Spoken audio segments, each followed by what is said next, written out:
واحد اور احد دونوں الفاظ کا ترجمہ اردو زبان میں عموماً ایک ہی لفظ سے کیا جاتا ہے اور وہ ہے ایک، اور یہ بات ہم ان دو آیات میں دیکھ سکتے ہیں۔ وَإِلَٰهُكُمْ إِلَٰهٌ وَاحِدٌ قُلْ هُوَ اللَّهُ أَحَدٌ۔ لیکن کیا عربی میں ان دونوں کے درمیان کوئی فرق ہے؟ جی ہاں، ان میں سے ہر ایک کا استعمال مختلف معنی کے لیے ہوتا ہے، اور یہ فرق ایسا ہے جسے کسی دوسری زبان میں ایک ہی لفظ کے ذریعے مکمل طور پر بیان کرنا ممکن نہیں۔ جب ہم واحد استعمال کرتے ہیں تو یہ عدد کے لیے ہوتا ہے، یعنی ایک بطور عدد، اور جب اسے اللہ تعالیٰ کے لیے استعمال کیا جائے تو اس کا مطلب ہوتا ہے کہ اللہ تعالیٰ کے سوا کوئی معبود نہیں۔ یہ اللہ تعالیٰ کی وحدانیت یعنی توحید کا اظہار ہے، یعنی اللہ تعالیٰ ایک ہے، اس کا کوئی دوسرا نہیں، کوئی شریک نہیں، کوئی ہمسر نہیں اور کوئی مد مقابل نہیں۔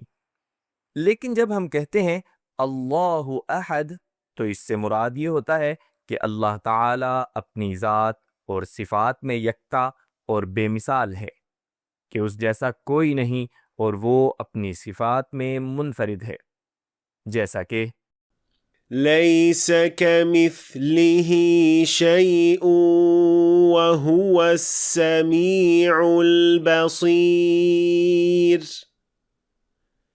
هَلْ تَعْلَمُ لَهُ سَمِيًّا۔ تو یوں سمجھیں کہ واحد عدد کی طرف اشارہ ہے اور احد کیفیت اور صفات کی طرف اشارہ ہے۔ تو اللہ تعالیٰ کی صفات سے مراد یہ ہے کہ وہ الاحد الصمد ہے، یعنی اس کائنات کی ہر چیز اپنی ہر ضرورت میں اسی کی محتاج ہے، جبکہ وہ جو بلند و برتر ہے کسی کا محتاج نہیں۔ اسی لیے واحد اور احد دونوں اللہ تعالیٰ کے ناموں میں سے ہیں جو اللہ تعالیٰ نے خود ہمیں بتائے ہیں۔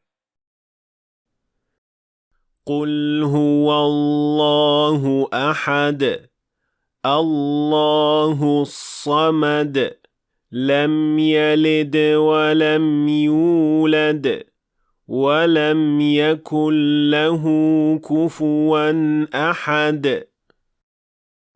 دیکھنے کا شکریہ، مجھے امید ہے کہ آپ نے آج کچھ نیا سیکھا ہوگا۔ اگر سیکھا ہے تو ویڈیو کو لائک اور شیئر کریں تاکہ دوسرے لوگ بھی فائدہ اٹھا سکیں، اور اگر آپ مزید ایسی ویڈیوز دیکھنا چاہتے ہیں تو ہمارے چینل کو سبسکرائب کریں، اور انشاءاللہ ملاقات ہوگی اگلی ویڈیو میں۔